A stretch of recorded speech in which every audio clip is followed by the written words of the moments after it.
Ольтис. Добрый день, уважаемые жители республики. Сегодня расскажу вам о выступлении наших паралимпийцев на зимних играх паралимпийцев «Мы вместе спорт». Проходили эти игры в Ханты-Мансийске. Кроме российской сборной, в этих играх участвовали сборные из Белоруссии, Казахстана, Армении и Таджикистана. Вы помните, что нашу сборную отстранили уже по приезду в Пекин от участия в паралимпийских Олимпийских играх. И от нашей республики участвовали в этих играх в Ханты-Мансийске двое спортсменов. Это Иван Голубков и Мария Ивлева. Хочу сказать, что Иван Голубков оправдал наши самые смелые надежды.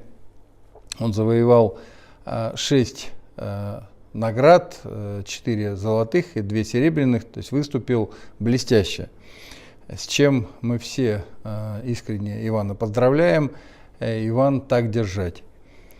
Хочу сказать, что Иван Юрьевич невероятно сильный, выносливый и удачливый спортсмен. Ну, конечно, удача это для спорта очень важно, но без таланта именно работать над собой, без таланта преодолевать самого себя, удачи в спорте никогда не достигнуть. Поэтому Иван в этом отношении, конечно же, очень трудолюбивый, талантливый и удачливый спортсмен. Он в этом году одержал на чемпионате мира досрочную победу, стал в очередной раз, вообще он уже имеет 6 золотых наград на чемпионате мира. Так вот, в этом году, в январе, в Норвегии, он стал досрочным чемпионом мира.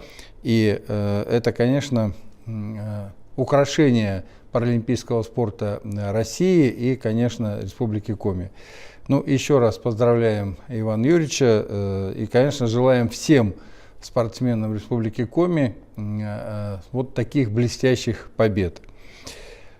Еще одна новость. Республиканский онкодиспансер стал победителем ежегодной премии «Будем жить». Она вручается по инициативе Межрегиональной ассоциации онкологических пациентов «Здравствуй». И наш онкодиспансер получил награду в номинации «Лучшая медицинская организация». Надо отметить, что представители отрасли здравоохранения Республики Коми уже в 3-й раз становятся лауреатами этой важной премии. Ранее победителями становились главный внештатный онколог Минздрава Республики Андрей Галин и главный внештатный детский онколог Республики Андрей Карманов. А на этот раз награда вручается всему коллективу Коми Республиканского онкологического диспансера. Поздравляем сотрудников медицинского учреждения, главного врача Алексея Николаевича Соколова с заслуженной наградой. Огромная вам благодарность от всех и пациентов, и жителей республики за ваш благородный труд. И еще несколько слов об онкологической службе республики. Сегодня это современная медицинская структура, обладающая всей необходимой диагностической, лечебной базой, ну и высокий, конечно же, профессионализм врачей. Деятельность поддерживается правительством Республики Коми, ну и позволяет внедрять весь спектр сегодня, самый современный спектр лечения онкопациентов. Это и хирургия, и лучевая терапия, и химия, и гормональная, комбинированная, и комплексные виды лечения. Ну и, конечно, здесь созданы все условия для успешного лечения новообразований. За год такое лечение получает более 6,5 тысяч пациентов. Надо сказать, что это не только пациенты Республики Коми.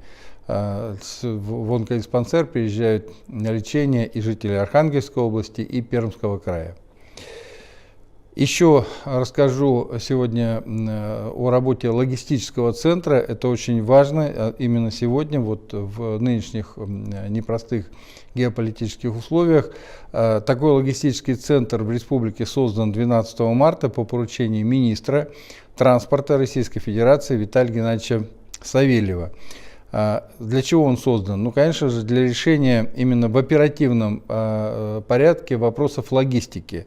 Это очень важно, потому что санкции наших недружественных стран создали очень серьезные проблемы по доставке сырья, по отгрузке уже готовой продукции. И сегодня этот центр работает действительно в таком круглосуточном режиме. И вот за этот небольшой период, с 12 марта, мы уже добились очень серьезных успехов. Ну, во-первых, приняты меры по налаживанию процессов доставки химикатов для Мондиас ЛПК. Это очень важно, потому что в противном случае либо надо было снижать объемы, либо вообще останавливать предприятие. Вы представляете, какое количество людей работает на предприятии.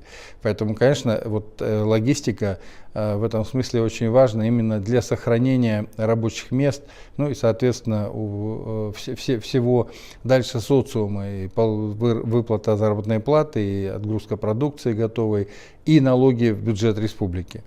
Ну, кроме того, уже вот от работы логистического центра сняты ограничения на движение по автомобильным дорогам крупногабаритного транспорта до 1 апреля для перевозки готовой продукции системообразующих предприятий, ну и для доставки сырья, опять же, для того, чтобы нам ни в коем случае не остановить наши предприятия. Прорабатывается вопрос по обеспечению регионального авиаперевозчика Коми Авиатранс необходимыми запчастями и комплектующими. Почему? Потому что, вы знаете, у нас в том числе в составе авиационного парка самолеты Л-410, это чешские самолеты, соответственно, им нужны запчасти именно из стран, которые сегодня, к сожалению, оказались недружественные. Ну и по вашей просьбе, уважаемые жители республики, мы возобновили с 24 марта движение скорого поезда Сыктывкар-Усинск-Сыктывкар. Но в режиме работать он будет через день, этот поезд, но тем не менее об этом вы меня лично просили. И еще несколько слов об эпидобстановке. Мы наконец-то начали серьезное снижение. Вот после нескольких, ну по сути, наверное, недель, когда мы стояли, чуть-чуть снизившись, все-таки стояли на уровне отметки 300. Это была, в общем, такая достаточно непростая ситуация. Сегодня мы снизились за сутки на 188 случаев. Вчера было 283, то есть это, в общем, такое серьезное снижение.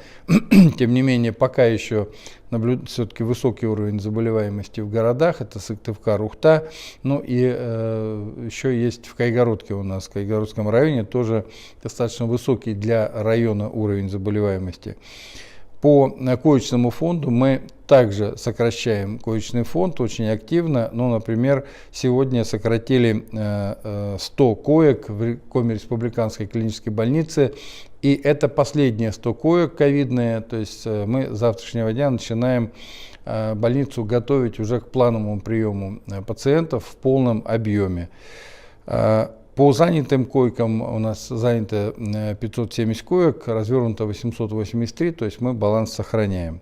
На сегодняшний день, уважаемые жители республики, это вся информация. Всего вам самого доброго, берегите друг друга. До следующей встречи.